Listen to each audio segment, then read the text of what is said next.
और आपसे छोटी सी रिक्वेस्ट है कि इंग्लिश ग्रामर मेडी जी नाम का हमारा एक इंस्टाग्राम पेज है, यहाँ पर आप हमें फॉलो कर लीजिए, क्योंकि यहाँ पर वर्ड पावर मेडी जी पूरी की पूरी सीरीज चलाई जा रही है उस बुक की। इसके अलावा daily idioms, vocabularies, phrasal verb और इंपॉर्टेंट ग्रामेटिकल कॉन्सेप्ट को बड़े ही आसान भाषा में वो आपको इमेजेस के थ्रू, शॉर्ट वीडियोस के थ्रू और ऑडियो विजुअल ट्रिक के थ्रू आपको सिखाया जा रहा है, जो आप काफी प्रैक्टिकल अप्रोच है सीखने की। आप इंग्लिश को काफी ज्यादा आसानी से सीख सकते हैं। और इस चैनल को, इस पेज को बनाने का हमारा मकसद इंग्लिश का डर को दूर करना है और एक प्रैक्टिकल अप्रोच आपको सिखानी है। तो प्लीज हमें फॉलो कर लीजिए। इस पेज को फॉलो करने की लिंक नीचे डिस्क्रिप्शन में दी हुई है। अगर इंस्टाग्राम पर अकाउंट नहीं है तो आप अकाउंट बना लीजिए। वेलकम टू एसएससी मेडी जी। सभी एसएससी एस्पायरेंट्स या आईबीपीएस एस्पायरेंट्स उनके लिए सबसे ज़्यादा इंपॉर्टेंट अपडेट है, क्योंकि आप सभी को पता था कि कोविड-19 के कारण एसएससी की और जो दूसरी एग्जामिनेशन थी वो डिले हो चुकी हैं और पता नहीं एग्जामिनेशन कब होगी। लेकिन इसी के बीच में टीसीएस का बयान आया है कि टीसीएस बहुत ही जल्द एसएससी और आईबीपीएस की एग्जामिनेशन को कंडक्ट कराएगा। और किस तरह से कंडक्ट कराएगा और क्या कहा है टीसीएस ने, हम पहले देखते हैं। तो हो सकता है कि एसएससी की एग्जामिनेशन जल्द हो जाए। TCS iON readies exam centres to operate post lockdown. Lockdown के बाद टीसीएस जो टाटा कंसल्टेंसी सर्विसेज है, जिसके पास ये कॉन्ट्रैक्ट है कि एसएससी की एग्जामिनेशन कंडक्ट कराए, वो जल्द से जल्द एग्जामिनेशन कंडक्ट कराने पर विचार कर ही रहा है और एग्जामिनेशन जल्द से जल्द कंडक्ट करा सकता है। ऐसा क्यों कहा गया है? क्योंकि आप सभी को पता है कि एसएससी हो या आईबीपीएस हो या जितनी मोस्ट ऑफ आजकल जो ऑनलाइन एग्जामिनेशन हो रही हैं, सभी की सभी एग्जामिनेशन को कंडक्ट कराने का ठेका एक ही कंपनी को दिया गया है, वो है टीसीएस।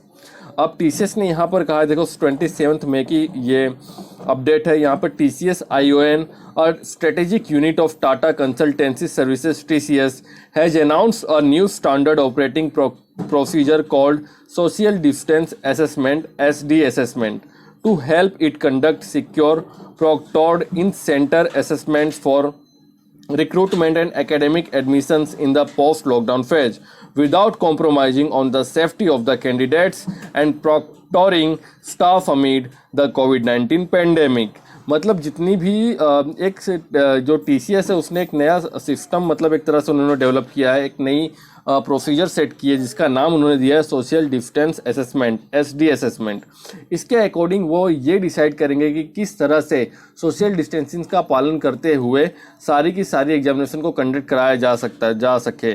जैसे कि कौन कौन सी सोशल डिस्टेंसिंग यहाँ पर कहा गया है कि touch free entry into test menu, check for symptoms along with Aarogya Setu app, status verification और sanitization before entry into the examination hall, touch free security checks, document verification, registration, non-intrusive touch free identity verification before, during and after the examination, and multiple layers of hygiene norms for candidate and exam staff। मतलब ये सारे जो system वो रखे जाएंगे कि किस तरह से कोविड-19 को टैकल किया जा सकता है और एग्जामिनेशन कंडक्ट कराई जा सकती है। इसके अलावा उन्होंने ये भी कहा कि वो एम्स जैसे बड़े हॉस्पिटल या जो एक्सपर्ट है उनकी भी सलाह लेंगे कि किस तरह से एग्जामिनेशन कंडक्ट कराया जा सकता है। अब सोचने वाली बात ये है कि आपको अभी तक एक चीज़ समझ में आ गई होगी कि ये जो वायरस है ये जाने वाला तो है नहीं, 2-3 साल तक रहेगा और इसके बारे में वर्ल्ड में किसी को भी कुछ पता नहीं है। जिस तरह से टेस्टिंग हो रही है, कभी पॉजिटिव को नेगेटिव बता दे रहे हैं, नेगेटिव को पॉजिटिव बता दे रहे हैं, तो आप समझ सकते हैं कि कितना डेटा की कमी है। वायरस के बारे में कहीं वर्ल्ड में किसी को नहीं पता। और जिस तरह से केसेस बढ़ रहे हैं, फिर भी गवर्नमेंट ने, आप समझ लीजिए कि सब कुछ खोल दिया, खाली नाम मात्र का लॉकडाउन रह गया है। तो आपको पता है कि खुलने वाला तो है ही सब कुछ, और केसेस तो बढ़ रहे हैं और ज़्यादा आने वाले समय में और भी बढ़ेंगे। 7-8 हज़ार केस के दिन के अभी आ रहे हैं, 30-40 हज़ार 50 हज़ार दिन के अभी आने वाले समय में 1-2 महीने में आएंगे। मतलब केस तो बढ़ने वाले हैं। अब गवर्नमेंट ने चीज़ें खोल दी हैं, लेकिन यहाँ पर एग्जामिनेशन सेंटर, स्कूल या कॉलेज में सबसे बड़ा पंगा ये है कि एक साथ मास ऑडियंस आती है। तो यहाँ पर जो टीसीएस ने कहा है कि वो सैनिटाइजर का यूज़ करेंगे, आरोग्य सेतु ऐप, ये सब चीज़ें जो कही गई हैं, आपको पता है कि ये इन सभी चीज़ों से कोविड-19 रुकता नहीं है। कोविड-19 तो रहेगा ही, कोविड-19 अगर फैलना होगा तो फैल जाएगा, लेकिन सैनिटाइजर से या आरोग्य सेतु ऐप से वहाँ पे ये सब चीज़ों से ज़्यादा फर्क नहीं पड़ने, क्योंकि आपने वो देखा होगा कि टीसीएस ने जो CHSL प्री एग्जामिनेशन कंडक्ट कराई थी उस समय भी सैनिटाइजर और मास्क, सैनिटाइजर्स के बारे में कहा गया था, लेकिन हमने देखा था ग्राउंड लेवल पर किस तरह से सैनिटाइजर खाली हाथ में लगा के चले जा रहे थे। कुर्सी पे, टेबल पे, हमें कंप्यूटर पर सब एक ही चीज़, सभी मास लेवल पे कैंडिडेट को वहीं बैठना है। तो सैनिटाइजर से कोविड-19 नहीं रुकता। तकलीफ ये है कि अगर एग्जामिनेशन कंडक्ट कराई जाती है ऐसे समय में जिस तरह से कराई गई थी CHSL में, तो अगर मान लीजिए कि आप कोविड-19 से इन्फेक्ट होते हैं एग्जामिनेशन देने के समय, और मान लीजिए कि हमारी इम्यूनिटी तो ज़्यादा है क्योंकि हम अभी यंग है, हो सकता है कि हमें ना हो, लेकिन अगर आप उस वायरस को लेकर घर में आते हैं और घर में हो सकता है कि सभी लोगों की इम्यूनिटी इतनी स्ट्रॉन्ग ना हो, कुछ बुजुर्ग हों, आपके पेरेंट्स हों, तो वहाँ पर वायरस से संक्रमित होने का खतरा उन लोगों के लिए बढ़ जाता है। तो ये काफ़ी ज़्यादा सोचने वाली चीज़ें होंगी। अब देखना होगा कि किस तरह से चीज़ें की जाती हैं।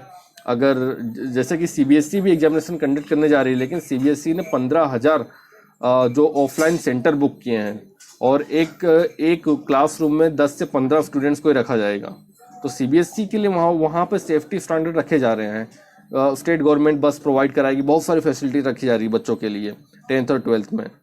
लेकिन यहाँ कॉम्पिटिटिव एग्जामिनेशन में ऐसा नहीं है। पूरे एक शहर में 1-2 सेंटर होते हैं। छोटे शहरों में तो सेंटर ही नहीं होते हैं, बड़े शहरों में 1-2 सेंटर होते हैं। तो काफ़ी ज़्यादा चैलेंजिंग होगा। तो देखना ये होगा कि ऐसे, लेकिन आप तैयारी करते रहिए। आप एग्ज़ाम ऐसा मत सोचिए कि एग्जामिनेशन कब हो गया। टीसीएस ने कहा है, लेकिन गवर्नमेंट की परमिशन मिलती है या नहीं मिलती है, इन सभी चीज़ों पर डिपेंड करेगा कि टीसीएस एग्जामिनेशन कब कराएगा। तो ये सारी थी अपडेट। और आपसे एक रिक्वेस्ट है कि इंग्लिश ग्रामर मेडीजी जो हमारा इंस्टाग्राम पेज है वो आप फॉलो कर लीजिए। वहाँ पर बहुत अच्छी तरीके से idiom, vocabulary, one word substitution, phrasal verb, word power made easy पूरी की पूरी बुक कंप्लीट कराई जा रही है। बहुत ही अच्छा कंटेंट है, आपको जरूर पसंद आएगा। लिंक फॉलो करने के नीचे डिस्क्रिप्शन में दी हुई है। जय हिंद, जय भारत, वंदे मातरम।